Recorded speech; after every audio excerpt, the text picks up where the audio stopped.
Hello class 11th student, welcome to physical education class. Now we see importance of load, adaptation and recovery in training.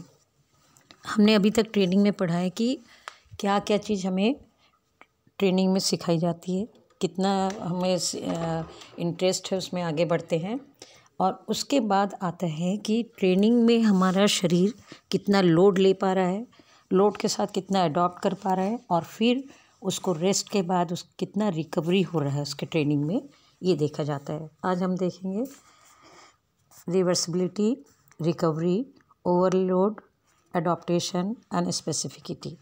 बहुत ज़रूरी है आपको training में कितना आपका बॉडी परफॉर्म अच्छा हो रहा है, कितने अच्छे से आप लोड को अडॉप्ट कर पा रहे हैं, ये चीज़ हम आज देखेंगे. Now training is a process of enhancing the performance.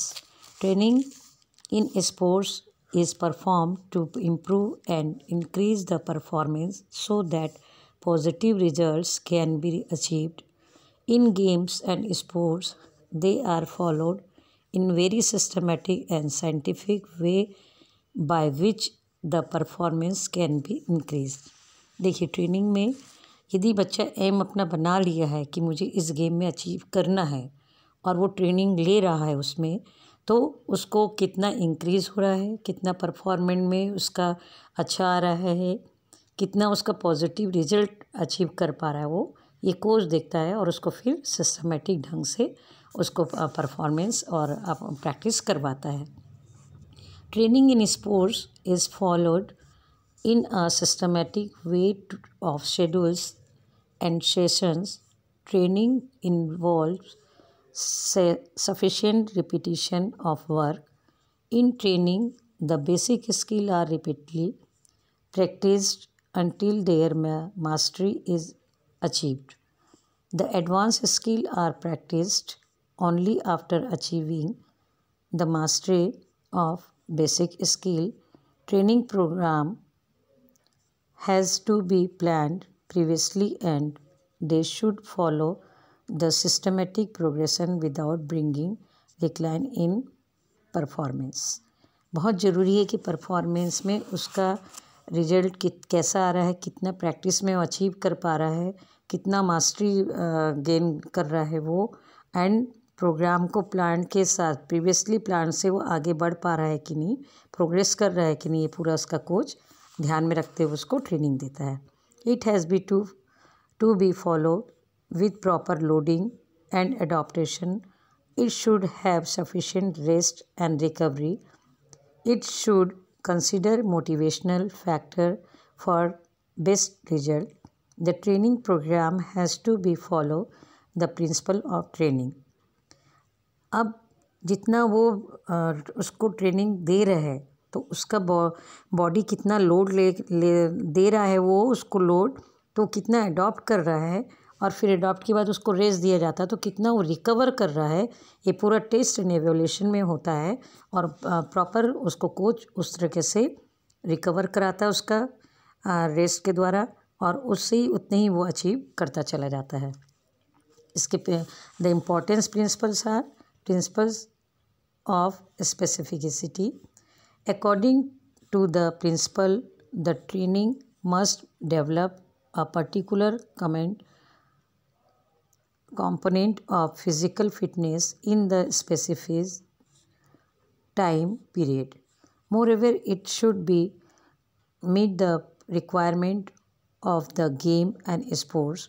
The individual should be given training according to need of game like development of strength, endurance, flexibility, speed, etc.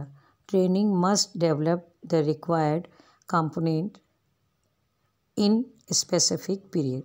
देखिए, जब पीरियड में आपको स्पेसिफिक पीरियड में आपको training दी जाती है तो कितना आपका फिटनेस बढ़ रहा है, कितनी आपकी डेवलप स्ट्रेंथ हो रहा है बॉडी में, इंड्योरेंस पावर कितना आ रहा है, कितनी फ्लेक्सिबिलिटी आई है, फ्लेक्सिबिलिटी के साथ साथ कितना स्पीड से उसको ट्रेनिंग दिया जा रहा है, ये रिक्वायर्ड कंपोनेंट स्पेसिफिक पीरियड में बहुत ज़रूरी होता है. Principle of load and adaptation. कितना लोड उसको कोच दे रहा है और उसका बॉडी कितना अडॉप्ट कर रहा है और किस तरह से उसको लोड दिया जाता है। पहले एकदम नहीं कि आज पहले दिन ही उसको खूब तेज़ दौड़ा दिया गया। उसमें भी 2 मेथड होते हैं, step method and liner method. Step method में एक एक स्टेप में चढ़ा कर उसको कराया जाता है, उसका ग्राफ बनाया जाता है। लाइनर में एक लाइन खींच जाती है कि आपको यहाँ का टारगेट पूरा करना है। Now see the principle state that the workout or load should be gradually increased in a progressive way according to adaptation. This increase in workout or load has to be given in 2 ways: step method and linear method. Workout or load can be controlled by duration of workout, speed of workout or load, number of repetition, resistant etcetera. देखिए, हम कोई भी practice करने को उसको बार बार repeat करवाए जाते हैं। तो उस ड्यूरेशन में कितना उसका कंट्रोल हुआ, स्पीड, वर्कआउट, लोड, ये सब चीज़ उसको रेजिस्टेंट पावर के हिसाब से करवाया जाता है। The load has to be increase depending upon adaptation of previous workout और load. The previous workout or load is comfortable for body and it is adopted by the body. High overload should be avoided. It may cause downfall. Thus, sudden intense overload should not be given. कभी भी बच्चे को एकदम से ऊपर नहीं बढ़ाना चाहिए, धीरे धीरे करके उसका प्रीवियस रिकॉर्ड का देखते देखते वर्कआउट आगे कराना चाहिए कि उसका बॉडी अडॉप्ट करता चला जाए। अदरवाइज़ वो एकदम नीचे गिर सकता है। ज़्यादा ओवरलोड अवॉइड करना चाहिए, नहीं तो वो एकदम नीचे आ जाएगा। तो उसको रिकवर करने के लिए अब क्या करते हैं, देखिए, principles of rest and recovery. Training should consider rest and recovery. It should not be very long और not it short. In a training process, rest and recovery should be slightly incomplete. देखिए, rest recovery का क्या importance होता है, ना तो उसको बहुत लंबा रेस्ट देना चाहिए, ना ही बहुत शॉर्ट. उसका फिजिक के अकॉर्डिंग, उसका अकॉर्डिंग टू गेम वर्कआउट जो हम करवाते हैं उसके हिसाब से उसको प्रॉपर रेस्ट देना चाहिए, ताकि उसका जो रेजिस्टेंट पावर है वो आगे बढ़ते चले जाए और रिकवरी भी होता चला जाए. Principle of reversibility and repetition. According to this, workout or load must be done with sufficient repetition. This activity should be prepared again and again so that proper adaptation and acclimatization should be taken up by the individual. The next schedule should be practiced before starting a new schedule और work और load.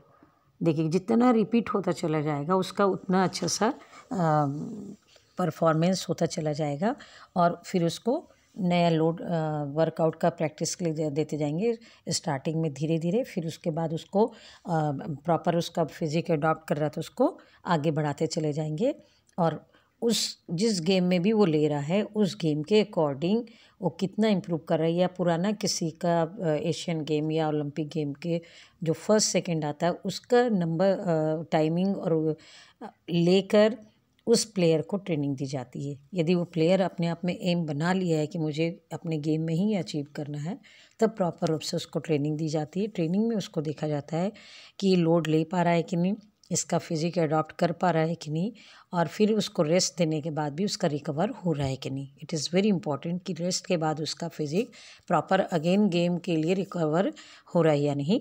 ठीक है, thank you, have a nice day.